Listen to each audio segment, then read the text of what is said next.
आज पुराने के दौर पे आजकल वो नहीं है कि सिर्फ पढ़ाई, पढ़ाई, पढ़ाई।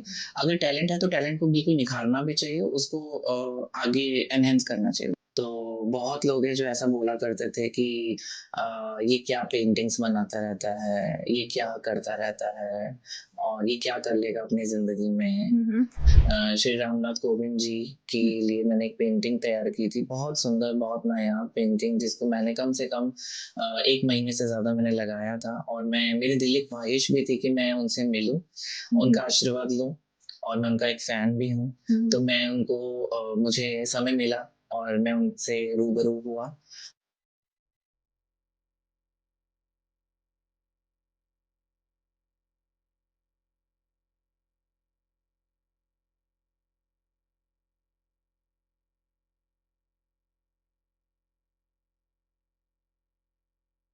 नमस्कार दोस्तों, आपका स्वागत है एक और नए एपिसोड में। आज का एपिसोड बहुत ही मज़ेदार होने वाला है क्योंकि आज के जो गेस्ट हैं ना, उन्हें पूर्व राष्ट्रपति जी द्वारा सम्मानित किया गया है अपनी कला के लिए।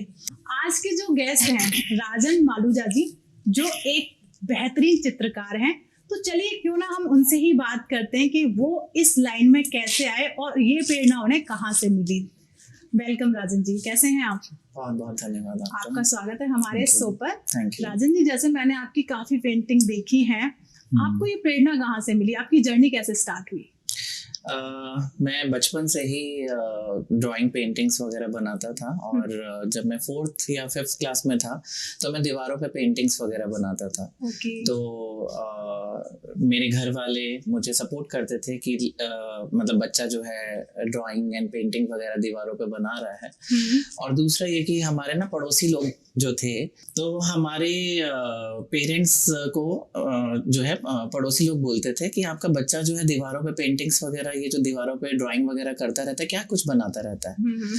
तो और मेरे मम्मी-पापा को कभी भी मुझे कुछ नहीं बोलते थे, बल्कि सपोर्ट ही करते थे और उसके बाद धीरे-धीरे, धीरे-धीरे एक रुझान बढ़ता चला गया। ओके। जैसे-जैसे क्लासेस बढ़ती चली गई और उसमें रियाज़ पेंटिंग में भी और ड्राइंग वगैरह में भी रियाज़ होता चला गया हुँ, हुँ। और धीरे-धीरे आफ्टर 12th मैंने बैचलर ऑफ फाइन आर्ट किया Rajasthan okay. School of art से। ओके, जब जैसे आप जी, बता रहे थे 4th या 5th क्लास में थे, जी, उस टाइम पे आपने पेंटिंग शुरू की थी। जी। तो कहीं न कहीं फैमिली जो आप पड़ोसी बता रहे हो कि कहते थे, तो कहीं न कहीं प्रॉब्लम्स भी आई होंगी फैमिली ये क्या बना रहे हैं जी, उस जी, चीज़ जी, में? जी, जी। तो क्या रहा था उस टाइम पे आपका? फैमिली अ का सपोर्ट किस तरीके से आपको मिला? फैमिली का इसमें मैं ये चीज़ बोलूँगा कि मेरी मदर का सपोर्ट तो मैं कहूँगा कि 100% ही मुझे मिला। हुँ, हुँ। बाकी हाँ, थोड़ा कम-ज़्यादा हर किसी की लाइफ़ में होता है। पेरेंट्स हाँ, का नहीं इसमें फैमिली का सपोर्ट जो है वो मुझे बहुत अच्छा मिला, स्पेशली मेरी मम्मी का सपोर्ट तो मुझे बहुत ज़्यादा मिला बहुत इसके अच्छी अंदर। बात है जी, कि आपकी फैमिली ने सपोर्ट किया जी, क्योंकि एज ए पेरेंट्स अगर मैं भी सोचती हूँ इस फील्ड में मेरा बच्चा आके कहता है कि मैं मुझे पेंटिंग वाली लाइन में जाना है, जी, आर्ट मुझे आर्टिस्ट बनना है, तो मैं कहीं ना कहीं कहूंगी कि पहले आप अपनी पढ़ाई पूरी कर लो, फिर बिल्कुल। इस लाइन में जाइएगा। तो आप ऐसे पेरेंट्स के लिए क्या बोलना चाहेंगे? देखो, मैं इसके अंदर ये चीज़ बोलूँगा कि आजकल का दौर ना अलग है और जो पुराना दौर था वो अलग है। पहले के दौर में ये होता था कि बच्चों को ये चीज़ बोली जाती थी कि आप पढ़ाई करो, पढ़ाई, पढ़ाई, पढ़ाई नहीं। पढ़ाई आजकल के दौर पे पढ़ाई आप उतनी करो जितना आप समाज में उठ बैठ सको, अच्छे से बोल सको, अच्छे से जी, बात कर सको और एक अच्छी वैल्यूज़ आपके अंदर होनी चाहिए, एक अच्छे संस्कार होने चाहिए बिल्कुल। कि किसी से आप कैसे बात करते हो। बट एक हुनर जो अगर आपके अंदर है, अगर आप एक टैलेंटेड व्यक्ति हो, हुनर आपके अंदर है, तो वो कहीं न कहीं पेरेंट्स को भी और आपके ब्रदर सिस्टर अगर हैं, बड़े हैं, जैसे मेरे भी बड़े ब्रदर सिस्टर्स हैं, तो उनको ये चीज़ सपोर्ट करनी चाहिए कि आजकल का जो दौर है, वो पुराना वाला दौर नहीं है। बिल्कुल। आजकल के दौर में ये चीज़ है कि अगर आपके अंदर हुनर है, आपके अंदर टैलेंट है, तो आपको वो चीज़ उसको एनहांस करनी चाहिए, उसको वो बढ़ाना चाहिए। बिल्कुल। तो सिर्फ पढ़ाई आज पुराने के दौर पे आजकल वो नहीं है कि सिर्फ पढ़ाई, पढ़ाई, पढ़ाई। अगर टैलेंट है तो टैलेंट को बिल्कुल निखारना भी चाहिए, उसको आगे एनहांस करना चाहिए उस बिल्कुल, जैसे जी, बहुत सारे मैंने वीडियोस देखे हैं जिसमें कहते हैं ना कि कहीं पेंटिंग अगर देख लेते हैं तो कहते हैं पेंटिंग बोलती है। जी। तो कहीं न कहीं उसके बारे में मैं भी जानना चाहूँगी कि पेंटिंग बोलती कैसे है? देखिए, इसके अंदर बनाने वाले तो देखिए बहुत हैं। हुँ, बहुत आपको ऐसे चित्रकार मिल जाएँगे जो पेंटिंग्स को बनाते हैं। लेकिन सबसे बड़ी चीज़ ये होती है कि आप उस पेंटिंग के अंदर अपने भाव डालते हैं। जी। भाव डालना बहुत ज़रूरी होता है। अगर आप पेशेवर तौर पे काम कर रहे हैं कि हाँ मुझे पेंटिंग बनानी है और पेंटिंग बना करके देनी है पेशेवर तरीके से, तो आप उसके अंदर भाव नहीं डाल पाएंगे। अगर आप पैसों के तौर पे काम करेंगे तो आप उसके अंदर भाव नहीं डाल सकते। पैसा तो अपने आप आंधी की तरह आएगा ही आएगा। अगर आप डेडिकेशन के साथ, मेहनत के साथ, जज्बे के साथ अगर आप काम वगैरह कर रहे हैं तो पैसे की आप परवाह नहीं कीजिए, पैसा तो आपके पीछे पीछे भागेगा। लेकिन हमें कोई भी हो, किसी भी फील्ड में हो, उसको ये फोकस करना चाहिए कि मैं अपना 100% जो मैं चीज बना रहा हूँ उसके अंदर मैं वो चीज डालूं। अब बात आ जाती है डालने पे, तो जैसे कि आपने ये वाली बात बोली कि पेंटिंग बोलती है, तो वो पेंटिंग बोलने का मतलब क्या है कि हमारे अंदर की जो चेतना है, हमारे अंदर के जो भाव है, हमारे अंदर की जो फीलिंग्स हैं, अगर हम किसी चीज को बना रहे हैं, उसे एक दिल से बना रहे हैं, अपनी एक चेतना से बना रहे हैं, अपने एक भाव से बना रहे हैं, तो हमारी सारी फीलिंग उसके अंदर जाती हैं। जैसे कि अब आपको मैं एक एग्जांपल बताता हूँ। एक गृहिणी है और घर में वो खाना बनाती है, तो खाना बनाती है, बनाने वाले अगर मुंह से बहुत गंदा अनाप शनाप बोले तो सारा जो भाव है वो खाने में जाता है। ऐसे ही एक चित्रकार भी है। तो अगर चित्रकार अगर सारी की सारी फीलिंग्स, अच्छी सोच, पॉजिटिव एनर्जी से वो पेंटिंग बना रहा है और सुन रहा है, श्रवण कर रहा है, श्रवण करके वो चीज वो अपनी पेंटिंग में डाल रहा है, तो सारी एनर्जीज पेंटिंग में चली जाती है। तो तभी कहा जाता है कि पेंटिंग जो है वो बोलती है पेंटिंग। तो कह सकते हैं ना, इसे आध्यात्मिक से हम जोड़ सकते हैं। क्योंकि इसके लिए भी आपको काफी प्रैक्टिस है, आप मेडिटेशंस वगैरह भी करते होंगे। मैं भारती जी इसमें एक चीज जरूर बोलूंगा कि मैं इस्कॉन मंदिर से जुड़ा हुआ हूँ, हरे रामा हरे कृष्णा। और मेरे को 12-15 साल से भी ज्यादा हो चुके हैं वहां से जुड़े हुए। मैं चैंटिंग करता हूँ, सुबह जल्दी मेरा उठना होता है, नियम है मेरा 4-4:30 बजे का मैं उठ जाता हूँ। और मैं अपना मेडिटेशन करता हूँ, अपना ध्यान करता हूँ। मुझे सारी एनर्जीज वगैरह जब भी मैं पेंटिंग वगैरह बनाता हूँ, वो मुझे पहले से ऑटोमेटिकली जो है वो अपने अंदर से एक प्रेरणा आ जाती है कि मुझे क्या बनाना है, चाहे वो भक्ति चित्र हो, डिवाइन पेंटिंग्स वगैरह हो, या किसी की भी पोर्ट्रेट पेंटिंग्स वगैरह क्यों ना हो, जो लोग मुझसे बनवाते हैं। और मैं इसमें ये चीज जरूर बोलूंगा, मैं अपने मुंह में या मिठू नहीं बनूंगा। बहुत लोग ऐसे बोलते हैं भारती जी कि आपकी राजन जी आपकी पेंटिंग जब से हमारे घर पे लगी है, तो जिस दीवार पे लगी है वहां हम बैठते हैं तो वहां एक पॉजिटिव ऑरा क्रिएट हो जाता है और ऐसा लगता है कि बस हम उसी पेंटिंग को देखते रहें। और वो पेंटिंग ऐसे लगती है कि बस जीवंत है वो पेंटिंग और अभी निकल करके वो बाहर आ जाएगी, ऐसी पेंटिंग है। चाहे वो भक्ति चित्र है, डिवाइन पेंटिंग या पोर्ट्रेट पेंटिंग या कोई भी पेंटिंग वो क्यों ना हो, कहीं ना कहीं आपकी चेतना, आपकी अंतर आत्मा उस चीज को कनेक्ट करती है, इसी वजह से वो कहीं ना कहीं लोग उससे कनेक्टेड है। जी। और भारती जी इसमें ये चीज है कि अगर हम जब भी पेंटिंग वगैरह बनाते हैं तो मोस्टली जो लोग हैं वो क्या सुनते हैं, जैसे कोई चित्रकार है गाने चला लिए या कुछ भी है, प्यार मोहब्बत और ये सब चीज़ों के। और लेकिन हमारे में ये चीज़ होता है कि अगर हम पेंटिंग वगैरह बनाते हैं तो हमारे जो कक्ष है हमारा, जहाँ पे हम बनाते स्टूडियो, उसमें कीर्तन चलता है। हरे रामा हरे कृष्णा का कीर्तन चलता है। और कभी अलग अलग भजन चलते हैं, कभी मेडिटेशन ओम की चैंटिंग होती है। तो मन ऐसा लगता है कि बस अपने आप ही जैसे हम श्रवण करते हैं, या कभी हम भागवतम भी अगर वो हमारे हाथ चल रहे हैं और हम भागवतम सुन रहे हैं, तो वो हमारे हाथ क्या होता है अपने आप चलते रहते, हमें ये भी नहीं पता लगता कि पेंटिंग बन करके तैयार भी हो गई। तो बहुत आश्चर्य की बात है कि कहीं ना कहीं जैसे आपने बताया कि जिन लोगों के यहाँ आपकी पेंटिंग लगी हुई है, जो फीलिंग है वो वही फीलिंग है जो आपके कच्छ में और आपकी जो अंतर आत्मा उस चीज को बना रही है। जो इस लाइन में जाना चाहते हैं, जो इस फील्ड में है, तो उन लोगों के लिए जैसे कि उन्हें क्या क्या अपने लिए करना चाहिए अपने आप को इस फील्ड में और आगे ले जाने के लिए? देखो डेफिनेटली इसके अंदर मेहनत तो है। अगर मैं ये नहीं कह सकता कि मेहनत नहीं है, मेहनत हर एक चीज़ के अंदर। अगर आपने क्रिकेटर बनना है, और अगर आपने शेफ बनना है, अगर आपने कोरियोग्राफर बनना है, और बहुत सारी ऐसी फील्ड वगैरह हैं, तो हम एक चीज़ समझे और चुटकी बजी और हम पॉपुलर हो गए, हमारा नाम हो गया, ऐसा नहीं होता। कड़ी मेहनत करनी पड़ती है, जज्बा होना चाहिए और उससे लैकिंग नहीं होनी चाहिए कि उससे पीछे भागना नहीं चाहिए, नहीं हमसे मेहनत नहीं हो रही है। मेहनत तो देखो करनी ही पड़ेगी। और एक मेरे अंदर भी एक जज्बा था कि, और मेरे अंदर सबसे बड़ी बात, जैसे कि मैंने आपको 2 मिनट पहले बताया कि मेरे को एक सपोर्ट भी थी, वो डिवाइन सपोर्ट कह लो या एक दिव्य एक शक्ति कह लो जो मेरे पीछे जरूर थी, और आज उसी शक्ति की वजह से, उसी एक डिवाइन पावर की वजह से आज मैं यहाँ तक हूँ। तो उस पावर को भी नहीं इंसान को छोड़ना चाहिए। उससे जुड़े रहोगे तो आप कहीं ना कहीं उस एक मंजिल तक जरूर पहुंचोगे जहां आपकी सोच जा रही है, और जहां आपकी सोच जा रही है वो तो सिर्फ आपकी सोच है, और प्रभु ने आपके लिए क्या सोच रखा है वो तो आपको भी नहीं पता। जब आपने इसकी शुरुआत की थी पूरी तैयारी के साथ, जब आप इस फील्ड में उतरे थे, तो आपने बहुत सारी परेशानियों का सामना करना होगा, तो उनको आपने कैसे ओवरकम किया? देखिए, परेशानियां तो किस फील्ड में नहीं होती हैं, परेशानियां तो आपकी फील्ड में भी डेफिनेटली आपके पास भी आई होंगी जिंदगी में कभी ना कभी, और सबकी जिंदगी में आती हैं। बट मैं अगर अपनी जर्नी की मैं बात वगैरह करूं तो बहुत लोग हैं जो ऐसा बोला करते थे कि ये क्या पेंटिंग्स बनाता रहता है, ये क्या करता रहता है, और ये क्या कर लेगा अपनी जिंदगी में। बहुत कुछ ऐसा कुछ जो है सुनने को मिलता था। बट आज वही लोग हैं जो उनको ये चीज पता है कि राष्ट्रपति से अवॉर्डेड है। हाँ, नहीं जैसे तो, अभी तो अब सब लोगों को पता है, वो आपका सपोर्ट कर रहे हैं, हाँ, वो इस चीज को कह रहे हैं बहुत अच्छा किया। हाँ, कहीं ना कहीं इन शब्दों को सुन के आपकी क्या रिएक्ट रहा था उस टाइम? मैं बस ये था कि मैं उन लोगों को तो रिएक्शन नहीं करता था, एक्शन का रिएक्शन नहीं होता था, लेकिन मेरे मन में ही ये सब चीजें चलती रहती थी। जैसे कहते हैं ना कि वायरलेस एक फोन होता है, तो हमारा प्रभु के साथ एक वायरलेस फोन है, और वो अंदर से चलता है, मेडिटेशन से चलता है। तो मैं अपने प्रभु को ही बोलता था कि हे प्रभु, अगर हम आपको मानते हैं, हम आप पे निर्भर हैं, हम आप पे डिपेंड है, हम आपके शरणागत हैं, तो हम किसी और को नहीं बोल सकते, हम तो आपको ही बोल सकते हैं। अगर मेरे ऊपर कोई उंगली उठा रहा है तो इनडायरेक्टली वो आपके ऊपर ही उंगली उठ रही है, तो आप अपनी उंगली अपने भक्त के ऊपर क्यों उठवा रहे हो? सही, आप मत उठवाओ।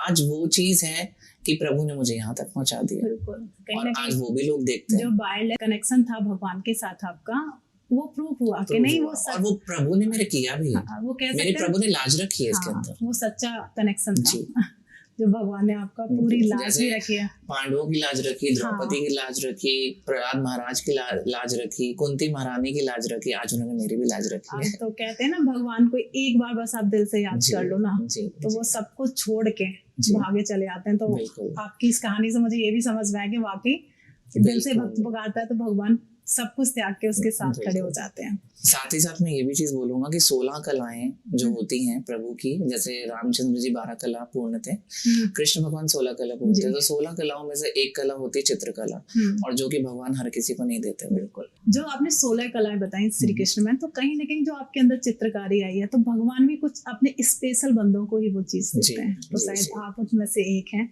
मैं ये भी नहीं सोचता, ये तो बस प्रभु का आशीर्वाद है, प्रभु का एक गॉड गिफ्ट है हमारे लिए, कन्हैया का गिफ्ट है, और ये हमने अपनी जिंदगी में संजोया हुआ है, और यही हमारी आजीविका भी है। और ऐसी एक आजीविका है कि हम सोच भी नहीं सकते कि जो दूसरे लोग काम वगैरह करते हैं, ये एक ऐसी आजीविका है कि भगवान ने कहाँ से कहाँ तक पहुँचा दिया। कह सकते हैं ना, इसका बिलीफ सिस्टम आपका बहुत अच्छा स्ट्रॉन्ग भी है, और एक चित्रकार का बिलीफ सिस्टम स्ट्रॉन्ग होना भी चाहिए।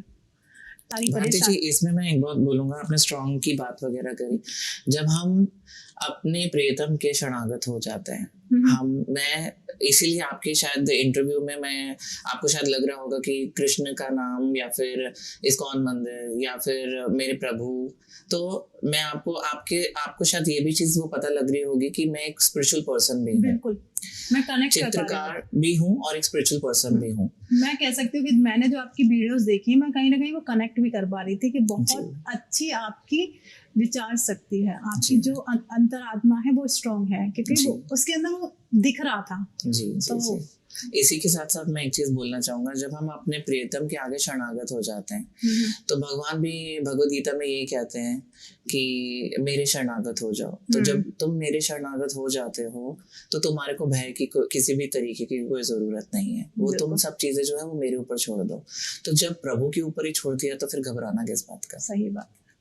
और जैसे आपने बहुत सारी चीजों को अभी परेशानियां भी झेली, भगवान के साथ आपका बहुत अच्छा भी रहा, साथ में मुझे ये भी जानना है कि आपने क्या क्या अचीव किया इस लाइफ में, क्या है आपके अचीवमेंट अवार्ड के तौर पे आप पूछना चाह रहे हैं? बहुत सारे ऐसे अवार्ड हैं। अगर मैं अपने आध्यात्मिक तरीके से सोचूं तो आपने बहुत कुछ अचीव किया है कि भगवान आपके साथ खड़े हुए हैं। मैं सामाजिक तौर पे पूछना चाहती हूँ कि आपके क्या अचीवमेंट रहे हैं? आध्यात्मिक तौर पे शुरुआत करते हैं इसकी। आध्यात्मिक तौर पे ये है कि ये प्रभु की कृपा है कि उन्होंने अपना नाम जो है अगर हम बोल पा रहे हैं, प्रभु का नाम ले पा रहे हैं, वरना ऐसे तो बहुत धरती पे बहुत ऐसे लोग हैं, प्राणी हैं, और कितने लोग ले पाते हैं, जी। चुनिंदा ही लोग होते हैं। तो मैं तो कहूँगा चुनिंदा मेरे लिए 2 चीज़ें बन गई हैं, एक आध्यात्मिक भी और चित्रकारी भी। तो चित्रकारी भी जो है तो कितने लोग कर रहे हैं, और आध्यात्म से भी जुड़े हैं तो कितने लोग हैं सही जो इस चीज़ को फॉलो करते हैं। अगर तरीके से अगर हम फॉलो करते हैं तो भगवान भी देखता है। तो जैसे कि मैंने आपको बोला था, आध्यात्मिकता से शुरुआत करते हैं। अचीवमेंट की अगर मैं बात वगैरह करूँ, मैं प्रभु का नाम ले पा रहा हूँ, ये मेरे लिए सबसे बड़ी अचीवमेंट है। तो उसको सबसे नहीं छोड़ना चाहिए ये वाली चीज़ तो। और दूसरा, अगर हम एक भौतिक संसार की बात वगैरह करें, यहाँ के लिए भी बढ़ना है आगे, अपनी जो एक सोशल हमारी जो अचीवमेंट्स वगैरह है वो भी बहुत ज़रूरी है। बिल्कुल। तो ऐसे बहुत सारे अवार्ड्स वगैरह हैं। तो मुझे इसके अंदर सबसे बड़ी अचीवमेंट तो यही है कि पूर्व राष्ट्रपति जी श्री रामनाथ कोविंद जी के लिए मैंने एक पेंटिंग तैयार की थी, बहुत सुंदर, बहुत नायाब पेंटिंग, जिसको मैंने कम से कम 1 महीने से ज़्यादा मैंने लगाया था। और मेरी दिली ख्वाहिश भी थी कि मैं उनसे मिलूं, उनका आशीर्वाद लूं, और मैं उनका एक फ़ैन भी हूँ। तो मैं उनको मुझे समय मिला और मैं उनसे रूबरू हुआ। मैं उनके साथ जिस तरीके से आप बैठे हो, मैं उनके साथ उस तरीके से ही बैठा हुआ था। वो मुझसे पूछ रहे थे बहुत सारी चीज़ें कि बेटा आपने कैसे कैसे सब चीज़ें ज़िंदगी में करी। और मैं इतना सौभाग्यशाली, मैं तो खुद कहता हूँ, कन्हैया ने एक देश के पूर्व राष्ट्रपति के सामने, नहीं तो मेरी क्या एक हैसियत कि मैं देश के पूर्व राष्ट्रपति के सामने मैं रूबरू हो रहा हूँ और उनसे बात कर रहा हूँ। वो मुझसे ये पूछ रहे हैं, बेटा कि आपकी जर्नी कैसी थी और आप यहाँ तक कैसे सब चीज़ें आपने कैसे कैसे करी। तो मेरे लिए सबसे बड़ा अवार्ड तो यही चीज़ थी कि मैं उनके साथ बैठा हूँ और उनसे बात कर रहा हूँ। तो और वो थोड़े से इमोशनल भी हुए, भावुक भी हुए मेरी बातों को सुन करके। और मैंने जब उनको पेंटिंग दी और वो देखते ही रह गए, गदगद हो गए पेंटिंग को देख करके। और फिर दोबारा मैंने उनसे आशीर्वाद लिया कि मुझे आपका आशीर्वाद चाहिए, और मुझे उन्होंने खूब सारी ब्लेसिंग दी, और साथ ही साथ मुझे ये वाला अवार्ड भी दिया, मेरी कला को सम्मान दिया उन्होंने।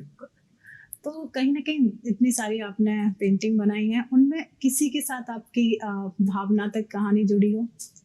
अटैचमेंट होता है ना कि एक कहानी किसी पेंटिंग के साथ जुड़ी हुई हो। मेरी मम्मी की पेंटिंग के साथ मेरी वो है फीलिंग्स हैं। एक मम्मा की पेंटिंग, इस दुनिया में सबसे ज़्यादा 2 शख्स ऐसे हैं जिनसे मैं सबसे ज़्यादा प्यार करता हूँ। वो है, पहला तो मेरी माँ और दूसरे मेरे प्रभु श्री कृष्ण। तो ये दोनों की ही पेंटिंग का मैं बताऊंगा आपको। और एक शादी में हम गए थे, मम्मा और मैं, और वहाँ पे मेरे पास एक प्रोफेशनल कैमरा मैं साथ में लेकर के गया था, और मैंने अपनी मम्मा का जो है पिक्चर लिया। बहुत सुंदर एक पिक्चर था वो। और मैंने वो पिक्चर, तो मम्मा चेयर के साथ ऐसे हाथ रख करके खड़े हुए थे। तो वहाँ पे जब मैंने पिक्चर वगैरह मम्मा का लिया, तो उसके बाद वही पिक्चर को मैंने पेंटिंग के फॉर्म में उतारा कैनवस के ऊपर। और जो पीछे का जो बैकग्राउंड था, क्योंकि वहाँ पे जब आप मैरिज फंक्शन में जाते हो तो बहुत सारे लोग होते हैं, तो बट पीछे का बैकग्राउंड मैंने एक हवेली टाइप का मैंने बनाया, और मम्मी को एक रानी के तौर पर उसमें मैंने दिखाया। और वो पेंटिंग आज भी मेरे स्टूडियो में मेरी सीट के पीछे लगी हुई है, और वो मुझे आशीर्वाद देती हैं हमेशा। और दूसरा जो है वो मेरे प्रभु की पेंटिंग है। तो मेरे घर पे माहौल ऐसा बनाया है मैंने, वो मेरा घर नहीं लगता, वो वृंदावन लगता है। अरे वाह। तो मैंने अपने घर को ऐसा डेकोरेट किया हुआ है कि कोई भी मेरे घर पे आता है, ये मैं आपको मतलब इसमें कुछ भी ऐसा वो नहीं, ये बिल्कुल सत्य बात है, ये सत्य चीजें ही जो मैं आपको बता रहा हूँ। तो मेरे घर पे कोई आता है तो कोई भी मेरे घर पे बैठता है, मेरे ड्राइंग रूम में बैठता है, तो वो यही चीज़ ही बोलता है कि राजन जी आपके घर पे बैठे ना, ऐसा लगता है कि बहुत ज़्यादा एक पॉजिटिव एनर्जी यहाँ पे है। मन करता है, जो भी दुखी भी होता है ना, वो यहाँ पे बैठ करके ऐसा लगता है कि हमारा दुख गया कहाँ, गायब ही हो गया। और मेरे कन्हैया जी तो इतना सुंदर, मैंने मंदिर भी बना रखा है अपने घर पे, और घर का एटमॉस्फेयर कह लो, वातावरण कह लो, वो ऐसे लगता है जैसे कि हम इस्कॉन मंदिर में ही बैठे हुए हैं। तो वहाँ पे एक एनर्जी क्रिएट हो जाती है, भगवान के साथ जो जुड़ाव है ना, वो दिखता है। बिल्कुल। जो लोग भक्त हैं या भगवान की शरण में हैं या भगवान को सब कुछ मानते हैं, आप उनके घर में जाके देख सकते हैं कि वो कहीं ना कहीं आपको दिखेगा जरूर कि हाँ ये लगाव है। और जैसे भारती जी इसके अंदर ये है, साथ में ये भी बोलूंगा, मेरे तो गिरधर गोपाल दूसरों न कोई, तो वही हमारे अपने हैं। बिल्कुल जी। और जैसे आपकी एग्जीबिशंस भी बहुत लगती होंगी पेंटिंग की, तो कहाँ कहाँ लगी है? बहुत सारे मॉल्स वगैरह में हम लगाते रहते हैं समय समय पर, JW मैरिट होटल में। और ज़्यादातर जो मेरी पेंटिंग्स वगैरह एग्जीबिशन हम कम लगाते हैं, हमारा जितना भी काम रहता है वो कस्टमाइजेशन है। कस्टमाइज हम पोर्ट्रेट पेंटिंग्स, आजकल आपको भी पता है कि लोगों के मकान पुराने जो कोलैबोरेशन करके जो लोग बनाते हैं और हमारे को हायर करते हैं, हमारे को बुलाते भी हैं स्पेशली कि राजन जी आप आ सकते हैं अपना वैल्यूएबल टाइम निकाल करके, तो हम उनके लिए जाते हैं। हम उनको बताते हैं कि यहाँ पे इस वॉल पे ये लगना चाहिए, या आपकी क्या सोच है, आप किसको मानते हैं, या आपका क्या इंटरेस्ट है, उस हिसाब से हम उनको जो है गाइड करते हैं। तो आपके साथ और भी लोग हैं या सिर्फ आप ही हैं? नहीं, मेरे साथ मेरी टीम है पूरी। हम टीम वर्क ही करते हैं, टीम में काम होता है हमारा। तो मतलब एग्जीबिशंस बहुत कम पर लोगों का जहाँ पर पैरेलली चलता रहता है, दोनों ही सब चीजें चलती रहती है। हमारा ऑनलाइन भी, हमारा मेरी वेबसाइट है, ई-कॉमर्स वेबसाइट है, वहाँ पे लोग बहुत खरीदारी करते हैं। और मेरी इंडिया पेंटिंग्स वगैरह जाती हैं, तो लोग गूगल पे हमारे को देखते हैं। और आजकल आपको पता है गूगल जिंदाबाद है, तो लोग गूगल पे जो भी पॉपुलर आर्टिस्ट वगैरह, तो उसमें मेरा नाम आता है। तो जैसे ही नाम आता है वहाँ पे लोग हमारे को कॉल करते हैं और हमारे को हायर करते हैं, और जैसा भी जिसको जैसी पेंटिंग्स वगैरह चाहिए होती है उस हिसाब से हम उनके लिए ऑर्डर पे हम पेंटिंग्स वगैरह बनाते हैं उनके अकॉर्डिंगली। ओके। हर पेंटिंग का एक अलग चार्ज होता होगा, उनके अकॉर्डिंग, साइजेस के अकॉर्डिंग रहता है। अगर उनकी चॉइसेस थोड़ी डिफरेंट होती है तो चॉइसेस के अकॉर्डिंग भी प्राइसेस आता होगा। जैसे साइज कितना बड़ा है और उसके अंदर कितना काम है, कम काम है, ज्यादा काम है, और अगर एक फिगर है या कितनी फिगर्स हैं, 2 फिगर्स हैं, जैसे जैसे फिगर्स भी बढ़ती जाती है, जैसे जैसे काम बढ़ता जाता है उस हिसाब से फिर उसके प्राइसेस भी बढ़ते जाते हैं। ओके। जैसे इसमें ना पेंटिंग में भी काफी होते हैं ऑयल, आप किस वाली पेंटिंग में जाते हैं? ज्यादातर हमारी ऐसा नहीं है, हमारी सब तरीके की ही पेंटिंग्स वगैरह चलती हैं। आई थिंक 6 लाइन बोलते हैं ना इसकी, शायद ऑयल पेंट हो गया। मैं आपको बताता हूँ, इसके अंदर ऑयल पेंटिंग रहता है, एक्रेलिक पेंटिंग रहता है, तंजोर पेंटिंग रहता है। पोर्ट्रेट में पोर्ट्रेट यानी कि किसी व्यक्ति विशेष का चेहरा, तो वो चारकोल शेडिंग में भी बनता है। चारकोल शेडिंग एक पेंसिल होती है, उससे ये चीज बनाई जाती है पेपर के ऊपर। और दूसरा आता है कलर पेंसिल। तो कलर पेंसिल नाम से ही आपको पता लग रहा होगा, कलर और पेंसिल। बिल्कुल। तो कलर पेंसिल जो है, कलर्स पेंसिल से हम बनाते हैं पेपर के ऊपर। तीसरा होता है ऑयल पेंटिंग या एक्रेलिक पेंटिंग। तो ऑयल पेंटिंग का मतलब होता है ऑयल कलर्स, और एक्रेलिक का मतलब होता है एक्रेलिक कलर्स। तो वो बनती दोनों की दोनों कैनवस के ऊपर ही है। कैनवस के ऊपर नहीं। ओके जी। तो मतलब ये भी हमारे लिए काफी अच्छा अचीवमेंट है कि हमें अभी सीखने को मिला। जी। और इसी के साथ साथ तंजोर पेंटिंग है। तंजोर पेंटिंग का मतलब होता है कि कैनवस के ऊपर हमने पेंटिंग वगैरह बनाई, और जहाँ जहाँ ऑर्नामेंट्स वगैरह हैं, जहाँ जहाँ उसको ब्यूटिफिकेशन और करना है, तो वो एक गोल्ड का पतरा होता है, लेयर होती है, उसको चढ़ाया जाता है। फिर उसके ऊपर स्वरोस्की वगैरह, कुंदन वगैरह बहुत सारी चीजें लगती हैं, उसको तंजोर पेंटिंग बोला जाता है। एक पेंटिंग में बनाने में अगर हम एक सिंगल नॉर्मल फ्रेम लेते हैं तो कितना समय लगता है उसमें? एक पेंटिंग को बनाने में देखिए, वो जैसे कि अभी मैंने आपको बोला कि छोटी से छोटी भी पेंटिंग होती है, साइजेस के अकॉर्डिंग सब चीजें होती है। सबसे छोटा साइज 2x1.5 फीट का रहता है, और उसको बनाने में अगर किसी व्यक्ति विशेष का चेहरा है तो कम से कम मान करके चलो 1 वीक तो लगता ही है। 1 वीक जी। और कोई जैसे हम मान लेते हैं हमारे श्री प्रभु राम जी की जो उन्होंने मूर्ति बनाई थी, उसमें कला दिखती है उनकी, तो उसके लिए आपका क्या ख्याल है? अब मैं आपकी इसी बात का ही जवाब देता हूँ। अब मूर्ति है वो, और उसके अंदर बहुत सारी डिटेलिंग है, क्योंकि उसमें क्या है कि अस्त्र है, शस्त्र है, उसके अंदर मुकुट है, गहने हैं, एक सौम्य चेहरा है प्रभु का, उनके आंखें इतनी सुंदर है, उनके चरण हैं इतने, और जो दशावतार भी पीछे बने हुए हैं, जो आपने देखा होगा मूर्ति में भी डिटेलिंग में दशावतार, भगवान विष्णु के दशावतार बने हुए हैं। तो अगर जैसे आपने इस टॉपिक के ऊपर बात वगैरह करी है, प्रभु श्री रामचंद्र की मूर्ति के ऊपर बात करी है, अगर मैं इसको पेंटिंग फॉर्म में बनाऊंगा तो कम से कम आप मान करके चलो कि ये 1.5 महीने का काम है इसके अंदर। जी। राजन जी, हर किसी का कोई ना कोई रोल मॉडल होता है, आपका कौन है? देखिए, मैं वही दोबारा इसको रिपीट करूँगा। जब 4th-5th क्लास में था तो उस टाइम पे बहुत ज़्यादा मैगज़ीन का दौर था। ग्रे शोभा या बहुत ऐसी घर पे भी मैगज़ीन्स वगैरह आती थी, तो मैं पढ़ता था उसमें, और बहुत सारी चीज़ें पढ़ने को मिलती थी उसके अंदर, और उसमें पेंटिंग्स वगैरह भी होती थी, और मैं पेंटिंग्स के ज़्यादातर कॉलम्स वगैरह पढ़ता था। तो एम.एफ. हुसैन की पेंटिंग्स वगैरह वहाँ पे बहुत आती थी। तो एक ये चीज़ होती थी कि हाँ, मुझे भी ऐसा कुछ बनना है, या मुझे भी ऐसी चित्रकारी करनी है, जैमिनी रॉय पे या एम.एफ. हुसैन वगैरह। तो उनका मैं पढ़ता था, और और फिर और भी ऐसे साथ ही साथ ये भी चीज़ है, डिवाइन पर्सनालिटीज़ जो थी जो चित्रकारी करती थी उस टाइम पे, और जिनको मैं पढ़ता था, मुझे याद नहीं है कि उनके नाम क्या थे, बट उनको मैं पढ़ता था। और वो राधा कृष्ण की पेंटिंग्स वगैरह बनाती थी ज़्यादा। ओके। और देवी देवताओं की पेंटिंग्स बनाते थे, राधा कृष्ण की पेंटिंग्स बनाते थे, गणपति जी की पेंटिंग्स वगैरह बनाते थे। तो मेरा भी रुझान पढ़ पढ़ करके, देख देख करके बढ़ता ही चला गया। ओके। और जब भी जन्माष्टमी आती थी तो मैं, क्योंकि आपको पता ही है कि कलाकार हूँ, और कलाकार जो होता है वो यानी कि चित्रकार, और वो शिल्प कला से भी जुड़ा हुआ होता है, हैंडीक्राफ्ट जिसको हम क्राफ्ट कहते हैं, हम इसको, वो भी उससे भी जुड़ा हुआ होता है। तो ये 4th-5th की ही बात है, ये तब से ही हर साल होता है ऐसा, और अभी तक होता है। ओके।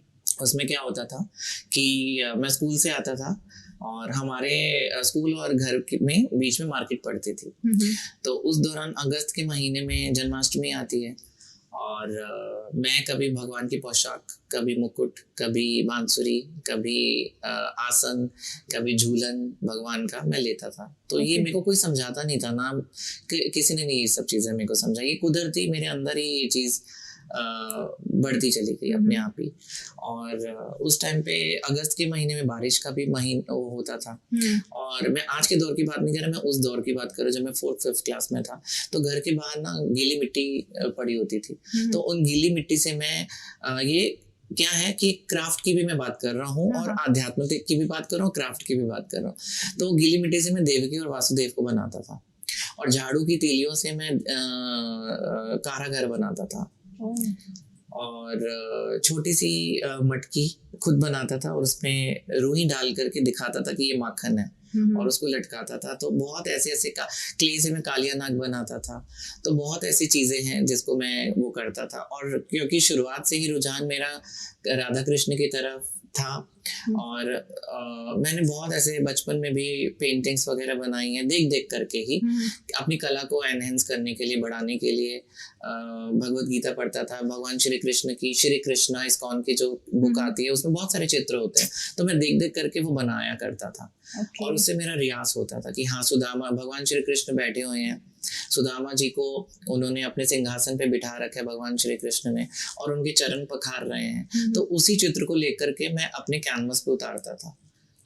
ऐसे ही पूतना है, और भगवान श्री कृष्ण ने पूतना का वध किया, और बकासुर का वध किया, तृणाव्रत का वध किया, और नलकुवर मणिग्रीव का उद्धार किया। तो ऐसे ऐसे बहुत सारे चित्र थे जो श्री कृष्णा बुक में थे, तो उनको देखा करता था, देख देख करके बनाया करता था। इससे क्या होता था, कृष्ण की तरफ भी रुझान बढ़ता चला गया, और चित्रकारी में भी बढ़ता चला गया। तो आज यही उसका नतीजा है कि मैं कह सकते हो आप, जितना भी प्रभु ने मुझे अपने चरणों में बिठा रखा है, उस हिसाब से मैं करता हूँ, जितनी भी भक्ति मेरे से हो पाती है।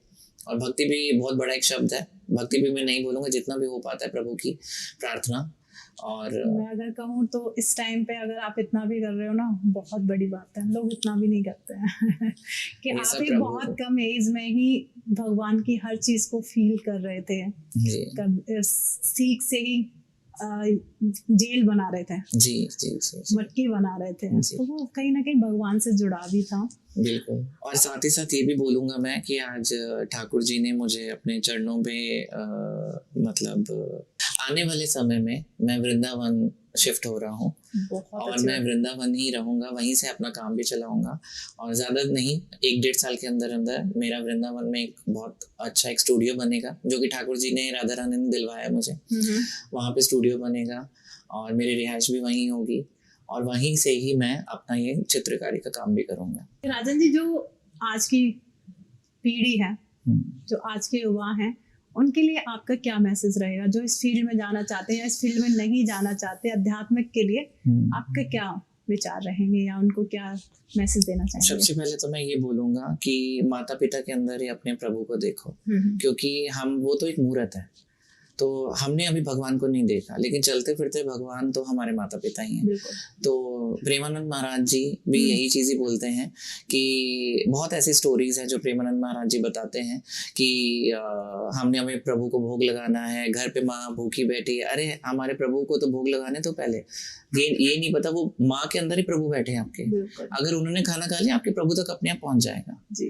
तो किसी को निराश मत करो, प्रभु को पाना है तो पहले अपने माता पिता से ही रास्ता निकलता है उसका, क्योंकि उनके अंदर भी आपके प्रभु ही बैठे हैं। और दूसरा ये कि हाँ, दुनिया जो यंग जनरेशन है वो भटक रही है, अगर आपको संयम रखना है और अब आपको फोकस करना है अपने करियर के ऊपर, तो सबसे पहले आपको डेफिनेटली मेडिटेशन तो ज़रूर है ही है, वो करना ही पड़ेगा। चाहे आप 10 मिनट के लिए बैठिए, 15 मिनट के लिए बैठिए, आपको एकाग्रचित होकर के जब आप ध्यान लगाते हो, तो जब आप फोकस हो जाते हो, तो किसी भी फील्ड में अगर आप जाओ तो आप उसमें फोकस अपना पूरा 100% दे सकते हो, क्योंकि व्यक्ति आजकल के दौर में ना बहुत ज्यादा भटक रहा है, उसको यही नहीं पता कि जाना कहाँ पे है। तो जब आप आध्यात्म से जुड़ते हो ना, तो वो अंदरूनी एक शक्ति ऐसी है, एक डिवाइन पावर एक ऐसी है जो आपको उस रास्ते पे अपने आप लेती चली जाएगी, आपको भटकने की जरूरत ही नहीं पड़ेगी। तो आपने जुड़ना कहाँ पे, लोगों को तो यही नहीं पता कि जुड़ना कहाँ पे। आप उस डिवाइन पर्सनैलिटी से जुड़ो और उसका हाथ पकड़ो, और वो उसको पता है, उस डिवाइन पर्सनैलिटी को पता है कि आपका रास्ता कहाँ है। वो डिवाइन पर्सनैलिटी कहेगी मेरा हाथ पकड़ो, मैं तुम्हें लेकर के चलती हूँ। ये है। राजन जी, कोई लाइफ की कोई ऐसी स्टोरी हो जो आप हमारे दर्शकों को बताना चाहते हो, आपसे जुड़ी हुई?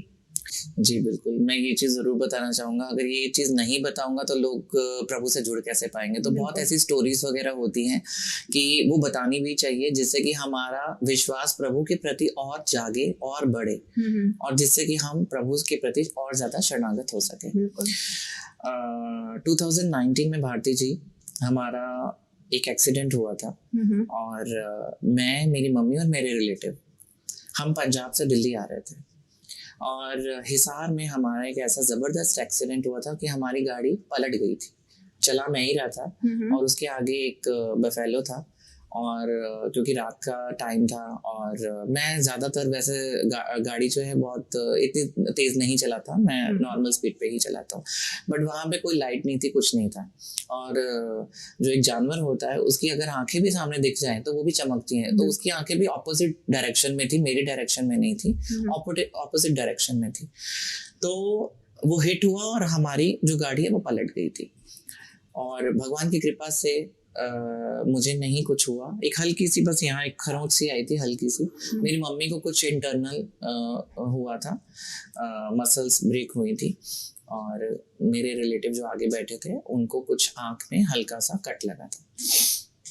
अब क्या हुआ, जो उन्हीं के जहाँ पे हमारा एक्सीडेंट हुआ था उसी के ही बगल में होटल था, तो वहाँ पे काफ़ी सारे लोग खड़े हुए थे, तो उन्होंने हमारी गाड़ी को एकदम से सीधा किया, और मैं तुरंत बाहर निकला, और मेरी मम्मा बहुत ज़्यादा रो रहे थे, तो मैंने उनको बहुत एक कस करके हक किया मैंने उनको कि मम्मी आप चिंता मत करो, हम सब सलामत हैं, हम सब ठीक है, हम सब भगवान की कृपा से सुरक्षित हैं।